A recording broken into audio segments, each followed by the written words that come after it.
Dear aspirants, welcome back on the channel. मेरा नाम है नीलम गहलोत और मैं आप लोगों को रीजनिंग पढ़ाती हूँ। आज का ये जो वीडियो होने वाला है ये थोड़ा-सा आपको एनलाइटन करेगा, आपको हर एक डिटेल बताएगा आईबीपीएस एसओ के अंदर जो हमारा एएफओ का प्रोफाइल होता है, यानी कि जो एएफओ की पोस्ट होती है। एएफओ का मतलब है एग्रीकल्चर फील्ड ऑफिसर। तो ये जो पोस्ट से रिलेटेड, इस वैकेंसी से रिलेटेड अगर आपका कोई भी डाउट है, ए से लेके जेड तक कुछ भी डाउट है, तो आपका इस वीडियो को देखने के बाद वो सारे डाउट दूर हो जाएँगे। तो लास्ट तक बने रहिएगा। तो बिना टाइम को वेस्ट किए आगे बढ़ते हैं, बट आप लोगों से रिक्वेस्ट है, चैनल को अगर अभी तक सब्सक्राइब नहीं किया तो मेक श्योर करें आपने चैनल को सब्सक्राइब किया है और आगे बढ़ते हैं। सबसे पहली बात, आज का एजेंडा क्या होने वाला है, यानी कि इस वीडियो में हम क्या-क्या चीज़ें हैं जो डिस्कस करने वाले हैं, डिस्कशन पे जाने वाले हैं। सबसे पहले पोस्ट डिटेल, यानी कि ये जो आईबीपीएस एसओ का पोस्ट है ये क्या होता है, किस तरीके से इसमें वैकेंसीज देखी जाती हैं, इसका प्रोफाइल क्या होता है, क्या काम करना होता है अगर आप एएफओ बन जाते हैं तो ये सारी चीज़ें आज हम डिस्कस करेंगे। उसके साथ सैलरी, क्योंकि हमारी प्रिपरेशन का बहुत बड़ा मोटिव जो है वो हमारी सैलरी से आता है, क्योंकि एट लास्ट अगर हम किसी सरकारी नौकरी के लिए प्रिपेयर कर रहे हैं, अगर हम किसी एग्जाम को टारगेट करें तो उसके पीछे का जो रीज़न है वो है हमारी फाइनेंशियल इंडिपेंडेंस। तो सैलरी क्या रहेगी वो भी डिस्कस करेंगे। उसके साथ साथ एलिजिबिलिटी क्राइटेरिया, कौन वो एस्पिरेंट्स है जो इसको फिल कर सकते हैं, वो बात करने वाले हैं।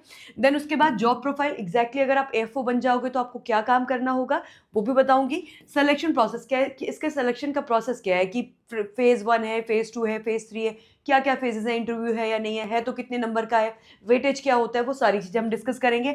एग्ज़ाम पैटर्न डिस्कस करेंगे, दोनों लेवल का, फेज़ 1 का भी, फेज़ 2 का भी, और सिलेबस भी मैं आपको बताऊँगी, और सिलेबस के साथ-साथ मैं आपको सेक्शन वाइज़ एंड ओवरऑल दोनों कट ऑफ बताऊँगी। तो बहुत ही एनलाइटनिंग होने वाला है, इसीलिए मैंने बोला कि लास्ट तक बने रहिएगा। और अगर इसने आपकी एएफओ की प्रिपरेशन में कुछ वैल्यू एडिशन अगर ये वीडियो करता है, तो लाइक करके ज़रूर जाइएगा। चलिए आगे बढ़ते हैं।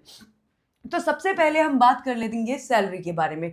तो आईबीपीएस एएफओ की अगर बात की जाए तो इसका सैलरी पैकेज कितना होता है, यानी कि कितनी सैलरी आप लोगों को मिलेगी अगर आप बन जाते हैं एग्रीकल्चर फील्ड ऑफिसर। तो यहाँ पे देखिए जरा, सैलरी की बात करूंगी तो जो हमारी बेसिक पे है वो है 48,480, यानी कि 48,480। दिस इज द बेसिक पे। लेकिन क्या हमें यही मिलता है हमारे अकाउंट में? नहीं, हमें थोड़ा बढ़कर सैलरी मिलती है, क्योंकि उसमें बहुत सारे क्या लगेंगे, आपके इंक्रीमेंट लग जाते हैं और बहुत सारे आपको बेनिफिट्स भी मिलते हैं। तो अगर पे स्केल की बात की जाए तो 48,480 मेरा बेसिक पे है, और उसके बाद यहाँ पे आपके इंक्रीमेंट लगकर ये हो जाता है 85,920, यानी कि 85,920। अब हमारे जो अकाउंट है उसमें कितना पैसा आएगा, उसमें कितना सैलरी आएगा हर महीने? तो इन हैंड सैलरी जो बनेगी वो आपकी अप्रॉक्सीमेटली 60 से 75,000, यानी कि 60 से 75,000 आपकी इन हैंड सैलरी बनती है। तो अराउंड एंड अराउंड आपके जो अकाउंट में है वो 70 से लेके 75 तक के बीच में आपके अकाउंट में सैलरी क्रेडिट होगी हर महीने। ये डिपेंड करता है कि आप कौन से सिटी में पोस्टिंग है या आपकी किस बैंक में पोस्टिंग है, क्योंकि बैंक के हिसाब से भी थोड़े चेंजेस आ जाते हैं और किस जगह पे आपकी पोस्टिंग हुई है उसके हिसाब से भी कुछ चेंजेस आ जाते हैं। तो थोड़ा उसके वजह से वेरी करता है। आगे बढ़ूंगी तो अच्छा, सीटीसी, सीटीसी होता है कॉस्ट टू कंपनी। तो यहाँ पे हमारी कंपनी, हमारी बैंक होगी जिसमें हम ज्वाइन करेंगे। तो कॉस्ट टू कंपनी या कॉस्ट टू बैंक जो आपकी होगी, यानी कि आपकी कंपनी को कितना कॉस्ट पड़ेगा आपका, तो वो होता है आपका 13 से 14 लाख पर एनम, यानी कि एक साल में 13 से 14 लाख तक का आपका जो है, आपका जो एक पैकेज होता है वो आपको मिलता है। तो ये हो गया आपका सैलरी। अच्छा, सैलरी के अलावा आपके बहुत सारे पर्क्स एंड अलाउंसेस हैं, वो आपको मिलते हैं। इसको अगर आप इसके लिए प्रिपेयर करते हैं तो 11 बैंक होती है ना, 11 बैंक हैं जो इसमें पार्टिसिपेट करती हैं, यानी कि उन 11 बैंक में आपकी एएफओ की वैकेंसी निकाली जाती है। अब आपकी मेरिट के हिसाब से, आपके नंबर के हिसाब से आपको कौन सा बैंक मिलेगा वो आपके नंबर पे निर्धारित जो है, आपके नंबर पे डिपेंडेंट होगा। 11 बैंक इसमें पार्टिसिपेट करते हैं। आईबीपीएस इस एग्जाम को कंडक्ट करवाता है, institute of banking personal and selection, जिसमें आईबीपीएस पीओ भी होता है, एसओ और एसबीआई के एग्जाम्स। तो ये सेम बॉडी कंडक्ट करवाती है आईबीपीएस। आगे बढ़िए। अब ये आईबीपीएस एएफओ है क्या? तो देखिए, आईबीपीएस जो है ये, इसके अंदर आपका एक पोस्ट निकलता है जिसको हम बोलते हैं स्पेशलिस्ट ऑफिसर, एसओ। एसओ का मतलब है स्पेशलिस्ट ऑफिसर।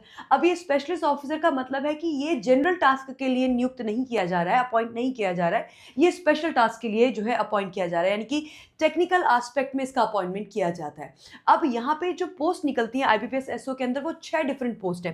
पहला है आपका आईटी ऑफिसर, दूसरा है आपका एग्रीकल्चर फील्ड ऑफिसर, तीसरा है आपका मार्केटिंग ऑफिसर, ऑफिसर, चौथा है लॉ ऑफिसर, फिर आपका एचआर पर्सनल ऑफिसर और राजभाषा अधिकारी। यानी कि ये सारी पोस्ट पे सेम तरीके का एग्जाम पैटर्न होता है, एक साथ ही पोस्ट निकाली जाती है और इसमें अलग अलग बच्चा अलग अलग बैकग्राउंड का होता है। किसी ने ग्रेजुएशन में एग्रीकल्चर से रिलेटेड पढ़ा है, किसी ने अपनी ग्रेजुएशन में आईटी पढ़ा है यानी कि उसने कंप्यूटर साइंस किया है तो वो आईटी के लिए अप्लाई करेगा, किसी ने एमबीए कर रखा है तो वो मार्केटिंग के लिए अप्लाई करेगा।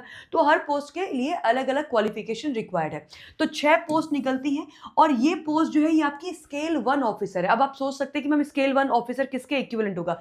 आपने पीओ सुना है, प्रोबेशनरी ऑफिसर सुना है, तो स्केल 1 ऑफिसर यानी कि जैसे पीओ होता है, प्रोबेशनरी ऑफिसर होता है, उसी के इक्विवेलेंट आपका एसओ यानी कि स्पेशलिस्ट ऑफिसर होगा। ठीक है। अच्छा, अब अगर आप पूछे कि मैम ये पोस्ट का नाम क्या होगा, डेजिग्नेशन क्या होगा, प्रोफाइल क्या होगा, तो बेसिकली ये होता है आपका असिस्टेंट मैनेजर। मैनेजर पोस्ट नहीं है, ये है असिस्टेंट मैनेजर। इसके बाद आप असिस्टेंट मैनेजर से आप बनेंगे मैनेजर और मैनेजर से फिर आपके आगे जो है प्रमोशंस होते हैं। ठीक है। तो ये आपकी पोस्ट है। हमारा जो आज फोकस है वो है हमारा एग्रीकल्चर फील्ड ऑफिसर पे। तो चलिए आगे बढ़ते हैं। सबसे पहले बात कर लेते हैं एलिजिबिलिटी क्राइटेरिया की, कौन बच्चे हैं जो इस फॉर्म को फिल कर पाएंगे एएफओ की पोस्ट के लिए। तो उसके लिए देखो, सबसे पहले एलिजिबिलिटी क्राइटेरिया मतलब एज और हमारा क्या होता है, क्वालिफिकेशन होता है।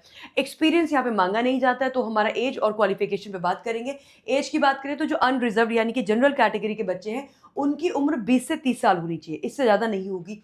एससी एसटी वाले जो हैं उनको 5 साल का रिलैक्सेशन मिलता है, यानी कि उनकी जो मैक्सिमम एज है वो 35 साल 35 ईयर्स हो सकती है। जो ओबीसी वाले बच्चे हैं उनकी मैक्सिमम उनको 3 साल का रिलैक्सेशन मिलता है। नॉन क्रीमी लेयर है ना, ओबीसी मतलब non creamy layer. Then PWBD candidate की बात करें तो पीडब्ल्यूबीडी कैंडिडेट जो है उनको 10 साल का रिलैक्सेशन मिलता है। तो ये तो हो गया एज क्राइटेरिया। अब इसके बाद बात करते हैं एजुकेशन, यानी कि अगर एएफओ के लिए आप अप्लाई करना चाहते हो तो आपके पास क्या ग्रेजुएशन आपने किस में कर रखा हो।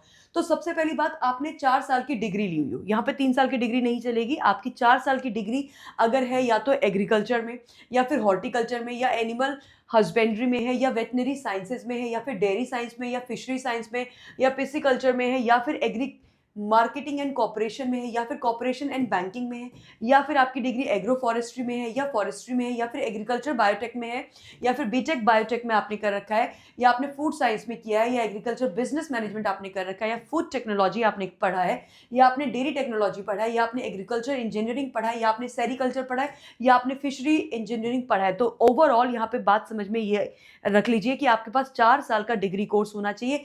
इनमें से अगर आपने कुछ भी, मैं थोड़ा साइड हो जाती हूँ, आप चाहें तो इसका स्क्रीनशॉट ले लीजिए और इनमें से कुछ भी अगर आपने पढ़ा है तो आप एलिजिबल है। 20 से 30 साल की उम्र और ये ग्रेजुएशन का क्राइटेरिया अगर आप फुलफिल करते हैं तो इस साल 2026 का जब फॉर्म आएगा, जो कि मेरे ख्याल से जुलाई तक हम एक्सपेक्ट कर रहे हैं क्योंकि पेपर हमारा 29 अगस्त को है, हमारा जो है फॉर्म आ सकता है। ठीक है। अब इसकी जॉब प्रोफाइल, सपोज आप बन जाते हैं कि ये एग्रीकल्चर फील्ड ऑफिसर बन जाते तो आपका काम क्या होगा।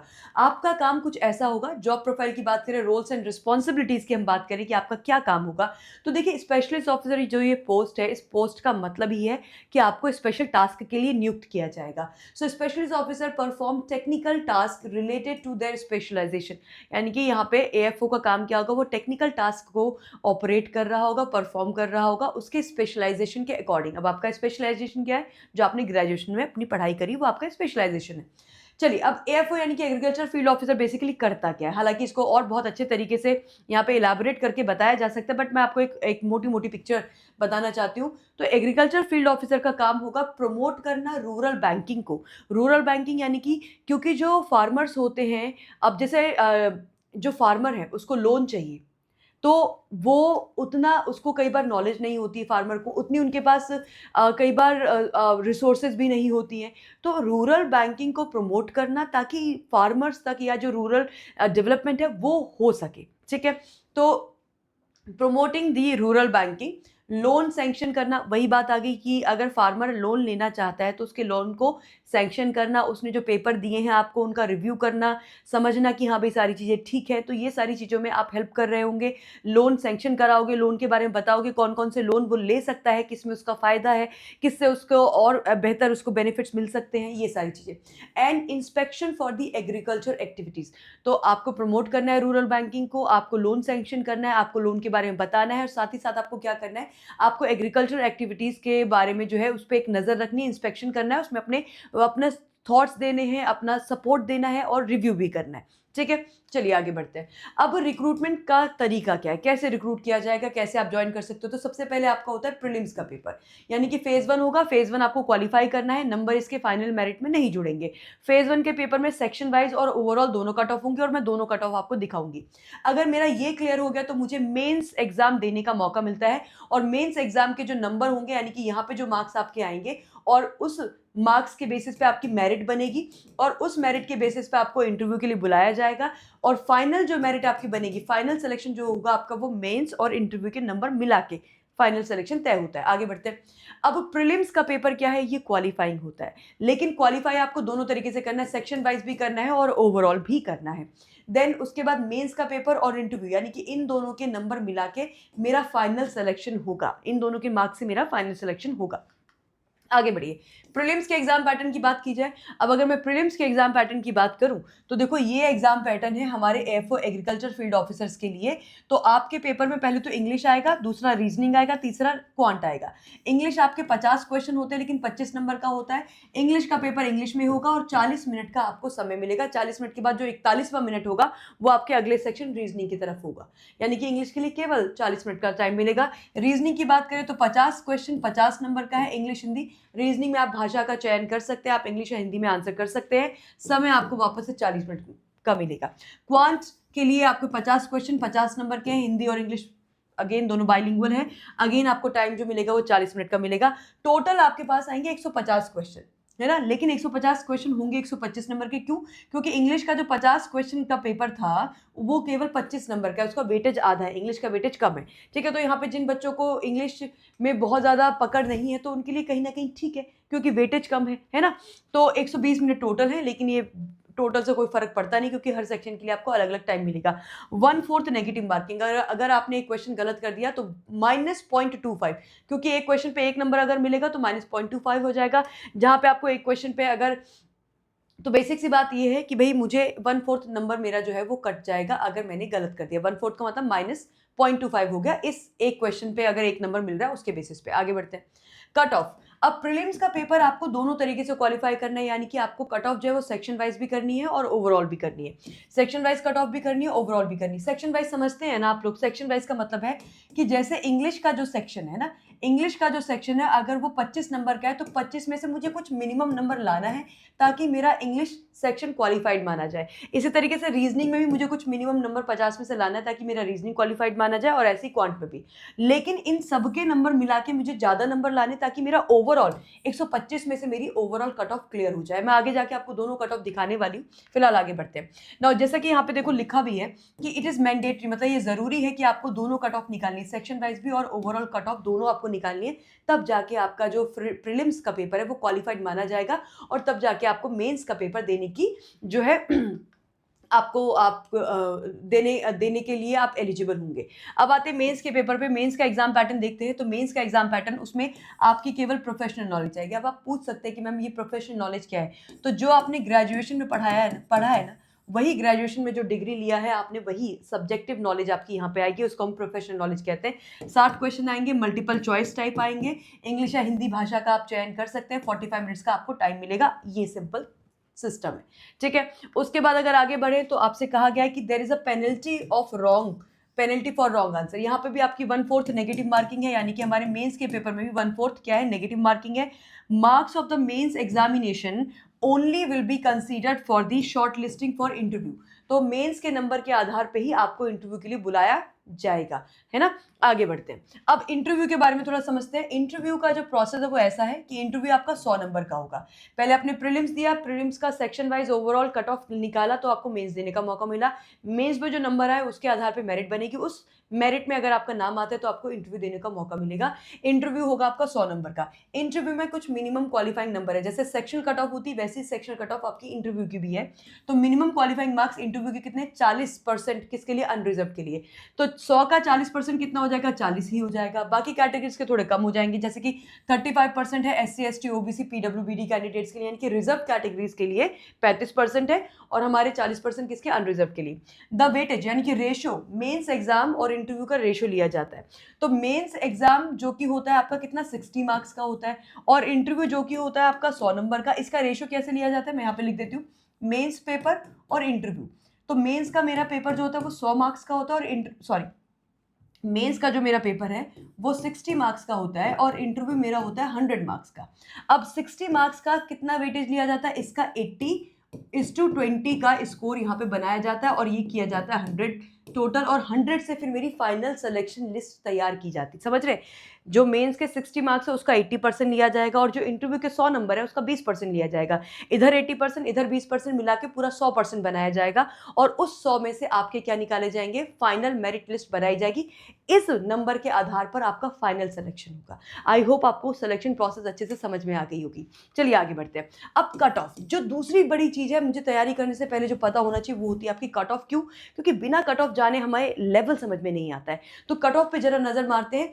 अब मैंने कौन सी कट ऑफ आपके लिए रखी है, प्रीलिम्स की 2025 की सेक्शन वाइज कट ऑफ पहले मैं आपको दिखाती हूँ। जैसे कि बताया कि जो मेरे प्रीलिम्स का पेपर है वो सेक्शन वाइज ओवरऑल दोनों तरीके से क्लियर करना है। तो प्रीलिम्स की जरा सेक्शन वाइज हम कट ऑफ अगर देखें तो इंग्लिश भाषा जो कि आपके 25 मार्क्स का आपका आता है, क्वेश्चन तो 50 होते हैं लेकिन नंबर 25 होते हैं। इसमें जो हमारे SC ST OBC PWD candidates हैं उनकी 7.75 गई, कितने में से, 25 नंबर में से अगर उनके 7.75 आए थे तो जाके उनका इंग्लिश सेक्शन पास माना गया। वहीं पे जो EWS यानी कि इकोनॉमिकली वीकर सेक्शन और जनरल कैटेगरी के जो बच्चे थे उनका गया ये 10.5, कितना, 10.5। वहीं पे अगर मैं बात करूं रीजनिंग सेक्शन की तो 50 नंबर में से यहाँ पे 4.25 हमारी रिजर्व कैटेगरी और 8.25 हमारी EWS और जनरल कैटेगरी का। वहीं पे बात की जाए आपकी जनरल अवेयरनेस, अच्छा AFO में जनरल अवेयरनेस आपका नहीं आता है, आपको पता होगा। हमारे एग्जाम में क्या आता है, हमारे एग्जाम में आता है क्वांट, हमारे में जनरल अवेयरनेस नहीं आती, हमारे में क्वांट, रीजनिंग, इंग्लिश आती है।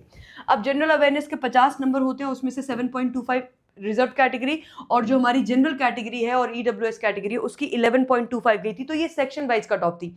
अब अगर in section wise cut off को जोड़ लिया जाए तो 10 और 10 20 और 10 30, ये कुछ 30 नंबर के आसपास पहुंचेगा। ठीक है, लेकिन क्या 30 नंबर में मेरी ओवरऑल कट ऑफ निकल जाएगी, वो नहीं। तो हमें सेक्शन वाइज इतना नंबर तो लाना जरूरी था लेकिन थोड़ा ज्यादा नंबर लाना था ताकि 125 में से मेरी ओवरऑल कट ऑफ निकल जाए। अब जरा ध्यान देते हैं ओवरऑल कट ऑफ पे। अब ये क्या है, IBPS SO प्रीलिम्स की कट ऑफ 2025 की आउट ऑफ 125, यानी कि ओवरऑल 125 नंबर का पेपर था प्रीलिम्स का, तो ये 2025 की कट ऑफ आपके सामने है। अब जरा एग्रीकल्चर फील्ड ऑफिसर पे फोकस करेंगे। SC कैंडिडेट की 50 नंबर गई है, ST की 45, इधर OBC की 50 है, इधर EWS की 50 है, उधर अनरिजर्व की भी कितनी है, 50.13। तो अगर मैं केवल सेक्शनल कट ऑफ के पीछे रहूंगी तो यहाँ पे सेक्शनल कट ऑफ निकालने के लिए कुछ 30 नंबर ये बन रहे होंगे टोटल अगर जोड़ लिया जाए, तो यहाँ पे केवल 30 नंबर है। बट अगर ओवरऑल की बात करें तो 125 में से कितनी कट ऑफ गई, 50.13। तो ऐसा हो सकता है कि आपकी section wise cut off clear हो जाए लेकिन आप ओवरऑल में रह जाओ, या ऐसा हो सकता है कि आपकी ओवरऑल तो निकल रही है लेकिन किसी सेक्शन में आपके कम रह गए। इसीलिए थोड़ा सा इस बात पे ध्यान दीजिएगा कि सेक्शनल और ओवरऑल दोनों कट ऑफ कितना ज्यादा इंपॉर्टेंट होती है। आगे बढ़ते हैं। अब आगे बढ़ते हैं तो ये हमारे पास क्या है, SO के मेंस की, मेंस का पेपर कितने का था, 60 मार्क्स का था। जरा देखते हैं एग्रीकल्चर फील्ड ऑफिसर की बात कीजिए। यहाँ पे अनरिजर्व कैटेगरी की बात करें तो 33.50, यानी कि 60 मार्क्स में से 33.5 यानी कि 33.5 नंबर वाला बच्चा इस मेंस की सेक्शनल कट ऑफ को निकाल पाया था पिछली बार 2025 में। वहीं EWS का भी सेम गया, OBC का भी सेम गया, ST का 28.25 और SC का भी ऑलमोस्ट बराबर ही है 30.25। तो ये थी आपकी मेंस की cut off. Again cut off केवल काफी नहीं, कट ऑफ से थोड़े ज्यादा नंबर लाने होते ताकि फाइनल मेरिट में हमारा नाम बन सके। अब मैं आपको दिखाना चाहती हूँ IBPS SO का फाइनल कट ऑफ ट्रेंड। ये फाइनल कट ऑफ ट्रेंड क्या होगा, ये मेंस और इंटरव्यू दोनों के मार्क्स मिला के बनेगा, यानी कि जो फाइनल आपकी मेरिट बनती है ना, लिस्ट बनती है जो 100 नंबर की, 80% ले लेते हैं मेंस का और 20% ले लेते हैं इंटरव्यू का, उससे अब मैं अगर आपको दिखाऊं तो जरा हम 2 सालों का यहाँ पे डेटा एक बार चेक करते हैं। 2024 से 25 के साल में अगर मैं एग्रीकल्चर फील्ड ऑफिसर की बात करूं या हम टोटल बात करें 2021 से 22, यानी जब 21 में पेपर हुआ था तो 63.87 थी, 2022 में पेपर हुआ तो 63.2, मतलब ऑलमोस्ट बराबर, ये चेंज नहीं हुआ। फिर 2023 में जब पेपर हुआ तो 66.7 हो गया, बहुत ज़्यादा चेंज नहीं हुआ, 3 बढ़ा। उसके बाद जब आपका 2024 में पेपर हुआ तो 62.27, थोड़ा कम ही हो गया। और उसके बाद जब हम देख रहे हैं 2024 से 25 में हमारे लास्ट ईयर की जो मेरी फाइनल कट ऑफ थी वो थी आपकी 70.33। तो यहाँ पे आप ऑलमोस्ट 8 मार्क्स का इंक्रीमेंट देख रहे हो, 62 से 70, यानी कि 8 नंबर बढ़ गए।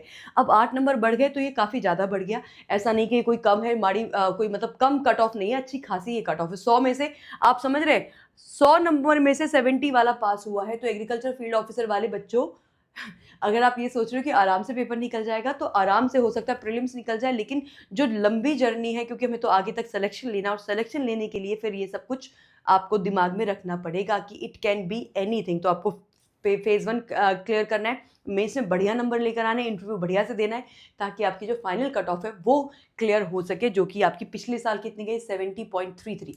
अब मैं ये आपको बताना चाहूँगी कि एग्ज़ाम डेट आपकी ऑलरेडी डिसाइड हो चुकी है। एग्ज़ाम आपका एसओ का कब होने वाला है? एसओ एएफओ का एग्ज़ाम आपका होने वाला है 29th of August. I am sure आप लोगों को पता होगा, जो बच्चे इसको सिंसियरली टारगेट कर रहे हैं उनको पता होगा, जिनको नहीं पता है पता कर लो, 29th अगस्त आपका एग्ज़ाम होने वाला है। चलिए अब आगे बढ़ते हैं, फाइनल चीज़ हम एक बार देख लेते हैं, सिलेबस। तो फेज़ 1 का सिलेबस मैं आपके सामने लेकर आई हूँ। सीधे बात करेंगे क्वांट की। क्वांट आपका 50 नंबर का आएगा, इसमें अर्थमेटिक वाला पोर्शन है, percentage, average, profit loss, ratio, proportion, time work, time speed and distance, simple interest, compound interest. इसमें अगर मैं बात करूं क्या क्या चीज़ें आपको 100% आनी चाहिए, एक परसेंटेज बहुत ज़रूरी है, एवरेज बहुत ज़रूरी है, ये ज़रूरी है, ये ज़रूरी है, ये ज़रूरी है, ये भी ज़रूरी है, SICI ये भी आपका इक्वली इंपॉर्टेंट है। और उसके साथ साथ कुछ आसान एरिया जिसको आप प्रैक्टिस कर करके बेस्ट कर सकते हैं, simplification, number system, quadratic equation. उसके बाद आपका ये जो एरिया है, डेटा इंटरप्रिटेशन, डेटा सफिशिएंसी, ये वाला जो एरिया है ये हाई प्रैक्टिस डिमांड करेगा। ठीक है, इसमें आपको बहुत ज़्यादा प्रैक्टिस करनी होगी, ताकि आप टाइम लिमिट, क्योंकि 40 क्वेश्चन मुझे मतलब 50 क्वेश्चन मुझे 40 मिनट में करना है, तो मेरे को स्पीड बहुत ज़्यादा मेंटेन करनी होगी। तो आपको बहुत अच्छे से कॉन्सेप्ट्स को भी समझना है, और कॉन्सेप्ट्स के साथ साथ प्रैक्टिस भी आपको इक्वली करनी है, तब जाके हम इस तरह के पेपर को निकाल पाएंगे। देन आता है आपका इंग्लिश। इंग्लिश के ये सभी टॉपिक्स हैं, और इंग्लिश में spotting error, sentence correction, sentence improvement, sentence based error. मतलब बेसिकली अगर इंग्लिश की बात की जाए तो इंग्लिश के लिए आपको 2 चीज़ें जरूर आनी चाहिए। एक, आपकी ग्रामर पे पकड़ हो, है ना, ग्रामर ज़रूरी है, बिना ग्रामर के काम नहीं चलेगा। दूसरा, आपकी रीडिंग स्किल्स बढ़िया होनी चाहिए। अगर नहीं है तो कोई बात नहीं, एक काम करिए, दैट स्टार्ट रीडिंग आर्टिकल। आप ना डेली एक आर्टिकल पढ़ना शुरू कर दो किसी भी न्यूज़पेपर का। आपको पता है कि अपने चैनल पे भी सुबह एडिटोरियल एनालिसिस होता है, वहाँ पे देखो, उस चीज़ को पढ़ो, उस चीज़ से सीखो, वोकैबुलरी आपकी बढ़ेगी, है ना, नए नए शब्दों को जानोगे।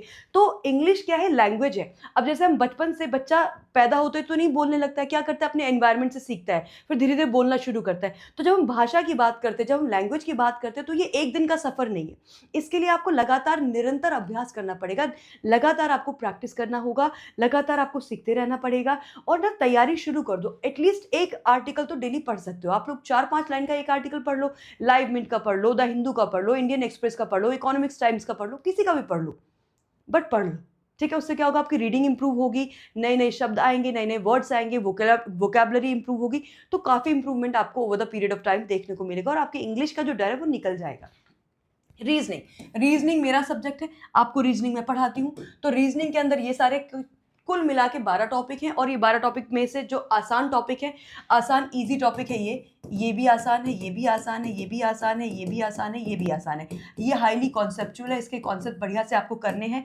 ये अब मैं बोलूँगी कि जब बिल्कुल लास्ट में कुछ ना बचे करने के लिए, तब आप क्रिटिकल रीजनिंग कर सकते हैं, पहले इसको छूने की जरूरत नहीं है। सीटिंग, पजल, मशीन इनपुट, ये सारे के सारे हाई प्रैक्टिस वाले एरियाज हैं, और रीजनिंग आपका कंप्लीटली प्रैक्टिस वाला एरिया है, यानी कि जितना प्रैक्टिस करोगे उतना बेहतर होते जाओगे, इतना शार्प होते जाओगे रीजनिंग में। ठीक है, नाउ अब तैयारी कैसे करें। देखो, मैंने आपको बताया कि पेपर मेरा कब है, 29 अगस्त को। मुझे पता है बहुत सारे ऐसे बच्चे होंगे जिन्होंने अपनी तैयारी ऑलरेडी बहुत बढ़िया कर दी होगी, जिन्होंने शायद सिलेबस अपना 60-70% पूरा भी कर लिया होगा। कुछ ऐसे होंगे जिनको पता ही नहीं होगा, कुछ ऐसे शायद वेट करो मैं नोटिफिकेशन आ जाए। देखो, नोटिफिकेशन वेट करने वाले बच्चों से तो मैं कुछ नहीं कह पाऊंगी, क्योंकि ये एक बड़ा ही लेट बैक एटीट्यूड है कि नोटिफिकेशन आएगा तो तैयारी करेंगे। नोटिफिकेशन जुलाई में आएगा, अगस्त में तुम्हारा पेपर हो जाएगा, कुछ कर नहीं पाओगे। ठीक है, तो नोटिफिकेशन का इंतजार तो प्लीज मत करना। अब तैयारी अपने आप से या तो कर रहे हो, मेरी एक फ्री क्लास होती है, मैं आपको बता दूं, मेरी एक फ्री यूट्यूब पे क्लास होती है अपने रेगुलेटरी चैनल पे। किस पे? रेगुलेटरी चैनल पे, रेगुलेटरी बॉडीज वाले चैनल पे, उस पे जाके मेरी फ्री क्लास कर सकते हो। या फिर आप इस शिखर बैच में जुड़ जाइए। ये बैच हमने शुरू किया 29 अप्रैल से 2026 से।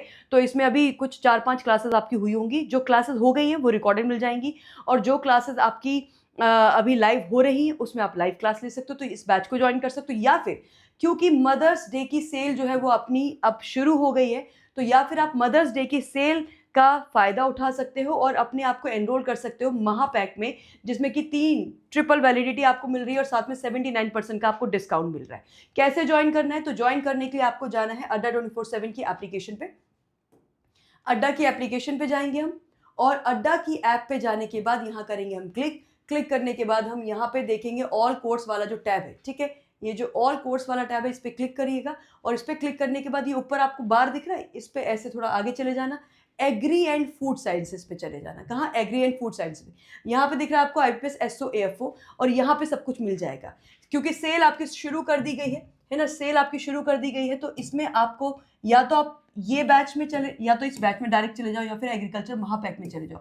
मैं सजेस्ट करूंगी कि महापैक ले लो, क्योंकि महापैक में आपको बहुत सारी और चीज़ें मिलेंगी, टेस्ट सीरीज मिलेगी और बहुत सारे एग्जाम, जैसे नबार्ड जैसा एग्जाम है, एग्रीकल्चर फील्ड से रिलेटेड जितने भी एग्जाम्स होते हैं आपको सारे एग्जाम देने का मौका मिलेगा। यानी कि उन सारे एग्जाम्स की तैयारी आप महापैक के साथ कर सकते हो। बस डिस्काउंट कोड का आप लोग याद रखेंगे, डिस्काउंट कोड आप लोगों को लगाना है Y651 और कल से आपकी ये आज से आपकी जो है ये सेल शुरू हो गई मदर्स डे की स्पेशल। तो महापैक पे आपको हैवी डिस्काउंट मिल रहा है, 79% का डिस्काउंट। एप्लीकेशन के कॉइन्स जो होते हैं उनको यूज़ कर लेना, ट्रिपल वैलिडिटी आप लोगों को मिल रही है। तो 6 महीने का महापैक, 4 महीने का महापैक चूज़ करोगे तो वो कितने का हो जाएगा? 12 मंथ्स का हो जाएगा। So all the very best, and कोई भी डाउट होगा मुझे बताइएगा कॉमेंट सेक्शन में। Thank you.